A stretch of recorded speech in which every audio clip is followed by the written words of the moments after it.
発想ざっくり解説劇場です。どうなる技能実習制度ということで、第1回となる今回はですね、こちらですね。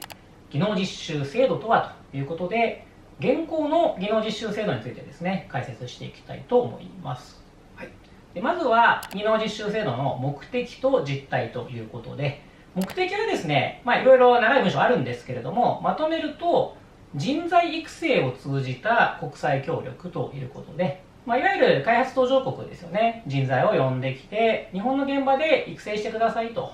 で、ある程度技術を身につけたら、国に帰ってもらうんですね。で、自分の国で、日本で身につけてきた技術を生かして活躍してもらうと、その国の経済が発展していくじゃないですかという。そういったですね、国際協力をやっているというのが、技能実習制度本来の目的になっています。ただですね、実態を見ますと、日本の生産現場にですよね、外国人労働者を受け入れているという、そういった制度になるのかなということですよね。はい、ただですね、外国人労働者を日本の生産現場に呼んでくるって結構ハードル高いんですよね。ですので、いろんな条件をつけて、こういう仕組みでやっていくんだったら受け入れていいですよという仕組みになっている。その前提となるのが国際協力のためにやっているからって話になるわけですね。はい、ではですね、どんな条件があるのかというのをちょっと見ていくわけですが、まずは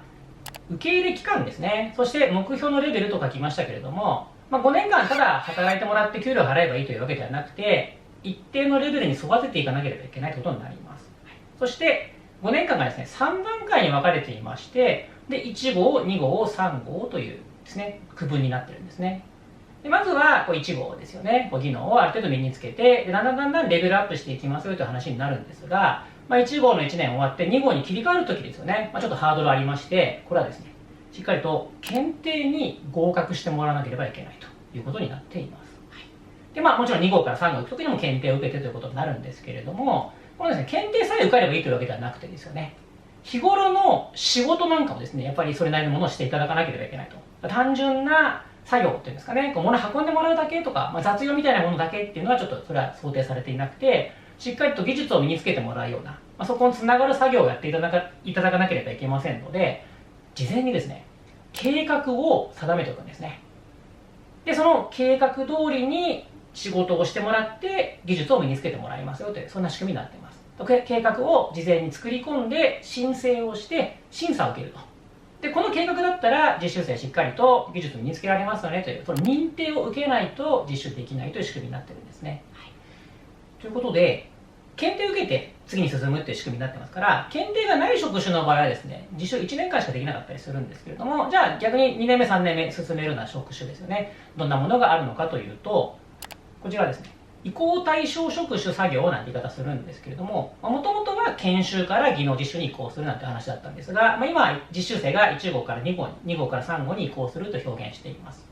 で、農業、漁業ですよね、ありまして、建設業。そして4、5、6は製造業ですね、食品関係、繊維、衣服、機械、金属の製造業みたいになっています。で、7番目、その他とあるんですが、こちらもですね、製造業、その他製造業みたいな感じだったんですが、最近ちょっと変わってきていまして、自動車の整備ですとか、他にもですね、ビルクリーニング、介護、宿泊といった、サービス業の分野でも実習が行われているんだということですね。結構幅広い業種で実習が行われています。で、2号、3号を進めるようになっているということですね。はい、でちょっとお話戻しまして、5年間ですよね、計画を作って実習を行って検定を受けて次に進むという繰り返しになるんですが、この計画ですよね。実習生1人につき1本カスタムメイドで作っていくわけですけれども、どんな要件なのかというのをちょっと確認していきたいと思います。はい、技能実習計画ということで、盛り込む内容としては、審査項目ですよね。いくつかありまして、主なものをちょっと挙げてみましたけれども、まずは作業内容ですよね。どんな仕事をしてもらうのかっていうのを、これを月ごとにですね、何ヶ月目に何十時間やってもらいますよとか記載していくんですね。必須業務という技術を身につけるのに直結するような部分ですとか、関連する業務、そして技術的には関連性がないけれども周辺にある業務とかですね、区分が分かれていますので、それをちょっと時間配分なんか気をつけながら計画を作成していくと。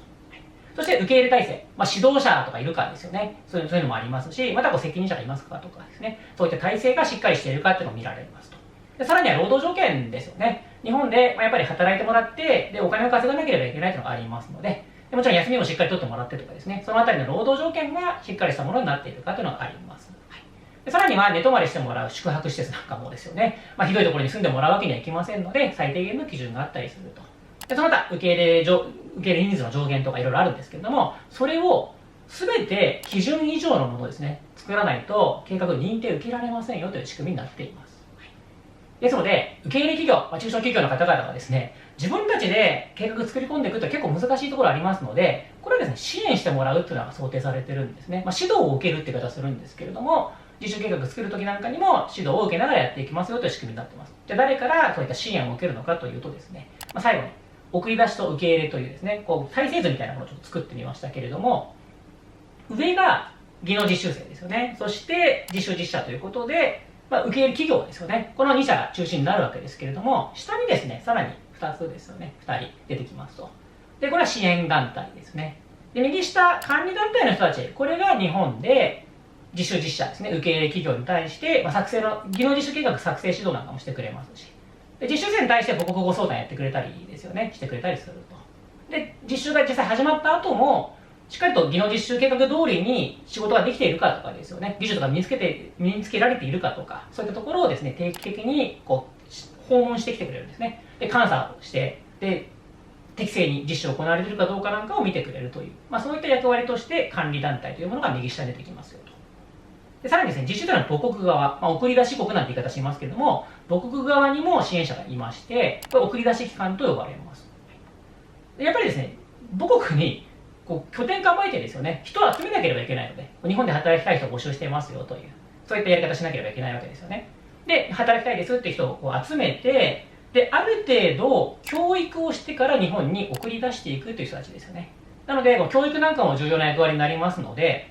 現地の日本語学校の人なんかがやっていたりって、そういうケースもあるみたいなんですけれども、この送り出し機関の人たちを挟んでいますよということで、実習生現地で送り出し機関に登録して、で管理団体を通して実習実社のところに配属されるような、こんな仕組みになっています。はい、でこの仕組みができたことによって、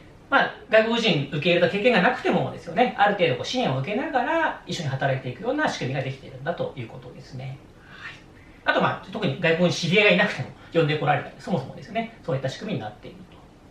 で、この下の2社、挟まないやり方もなくはないんですね。企業単独型といって、自分の会社の海外の拠点とか取引先から人呼んできて、で日本で育てるなんていうやり方なくはないんですが、ほとんどがこの管理団体を挟む団体管理型というものになります。で、自社内でやるのは企業単独型というんですけれども、今ですね、実習生の人数で数えると、全体の 2% を切ってますね。1.5% ぐらいしかいないというのがありますので、ほとんど 98% 以上が団体管理型でこういった形でやっていますよというお話ですね。はい、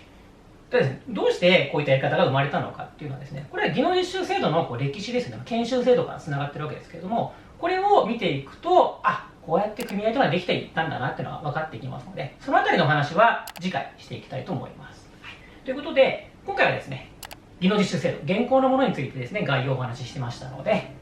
参考になったなというのがありましたら、ぜひ高評価ボタンですね、押していただけると幸いでございます。はい、ということで、今回は以上になりますので、最後までお付き合いくださいまして、誠にありがとうございます。